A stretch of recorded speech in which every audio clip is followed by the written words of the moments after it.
Bismillahirrahmanirrahim. Perkenalkan, nama saya Faisal Sarhang dari kelas X6D. Jadi kali ini saya akan membahas tentang mekanisme pengelolaan wakaf yang ada di Indonesia. Jadi di sini saya mengutip salah satu jurnal yang berjudul Pengelolaan Wakaf Tunai dalam Lembaga Pengelolaan Wakaf dan Pertanahan Wilayah Nahdlatul Ulama Kota Istimewa Yogyakarta. Jadi sebelum membahas tentang bagaimana itu mekanisme pengelolaan wakaf, di sini saya akan membahas terlebih dahulu apa sebenarnya pengertian dari wakaf itu sendiri. Jadi, wakaf adalah suatu sedekah jariah atau pemberian harta kepada orang yang tidak mampu, seperti orang fakir miskin, anak yatim piatu dan lain sebagainya. Jadi harta wakaf itu tidak boleh diperjualbelikan, tidak boleh berkurang nilainya, dan tidak boleh diwariskan. Ada salah satu hadis tentang wakaf yang diriwayatkan oleh Imam Muslim dari Abu Hurairah, yang nasnya berkata, apabila seseorang telah meninggal dunia, maka hilanglah segala amal kebaikannya atau amal perbuatannya kecuali 3 perkara. Yang pertama adalah sedekah jariah atau wakaf, ilmu yang bermanfaat, dan anak yang soleh yang mendoakannya. Jadi di sini saya akan membahas tentang bagaimana mekanisme pengelolaan wakaf. Jadi yang pertama adalah proses penghimpunan. Meskipun dalam Islam ada perintah agar orang-orang yang memiliki kelebihan harta menyedekahkan sebagian dari harta mereka, baik dalam bentuk infak, sedekah, zakat, dan wakaf kepada orang-orang yang berhak. Sebagai seorang muslim, perintah itu tentu ia laksanakan.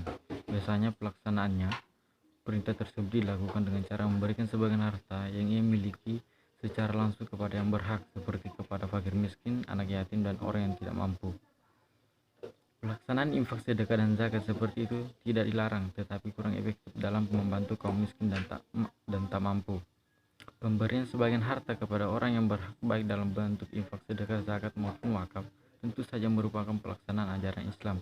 Dalam pelaksanaan ini tidak boleh dilarang, tetapi LWPNU memandang perlu ada upaya pengelolaan pemberian itu sehingga manfaatnya dapat dirasakan oleh orang yang banyak dan dapat mampu memperdayakannya, sehingga orang yang diberi itu diharapkan tidak selamanya berstatus miskin. Kemudian, yang kedua adalah sosialisasi melakukan wakaf. Melakukan sosialisasi wakaf tunai di kalangan warga Nahdlatul Ulama Yogyakarta guna melakukan penghimpunan dana tidak semudah membalikan telapak tangan. Menurut Sohdi Muhdar, upaya pertama yang dilakukan oleh LWPPWNU adalah merangkul pemuka agama lokal untuk mendorong masyarakat agar mau mengeluarkan hartanya. Selain itu, ia sendiri tidak segan untuk memotivasi jamaah Nahdlatul Ulama untuk berwakaf tunai meskipun nilai wakaf tunainya kecil. Misalnya, makanan ringan yang kerap kali dijadikan tambahan makanan ketika kita makan. Kerupuk saat ini harganya sekitar Rp250. Ia pernah memotivasi jamaah musola agar mau mewakafkan makanan ringan ini. 1 minggu 1 kerupuk. Kemudian yang ketiga adalah proses penyaluran dana. Dana yang telah dihimpun seperti terlihat pada alur di atas disimpan pada Bank Syariah BPD dan dikelola secara produktif dalam bentuk bisnis real dan investasi produk keuangan syariah. Sesuai dengan laporan April 2014, dana yang telah terkumpul dalam bentuk deposito syariah sebesar 176 juta. Dari dana tersebut diperoleh bagi hasil sebesar Rp14.141.535, dalam bentuk tabungan Rp4.562.535.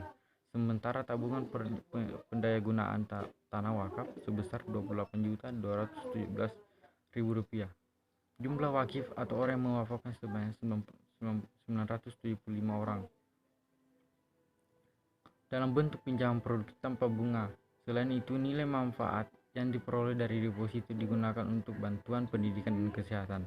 Ada pandangan yang mengatakan bahwa nilai manfaat yang diperoleh dari wakaf tunai semestinya harus diserahkan kepada mauquf alaihi, meskipun dana itu pemberdayaan ekonomi, karena wakif bukanlah sebuah institusi bank, tetapi ia adalah institusi yang diberi amanah untuk mengolah harta wakaf, kemudian hasilnya diberikan kepada yang berhak.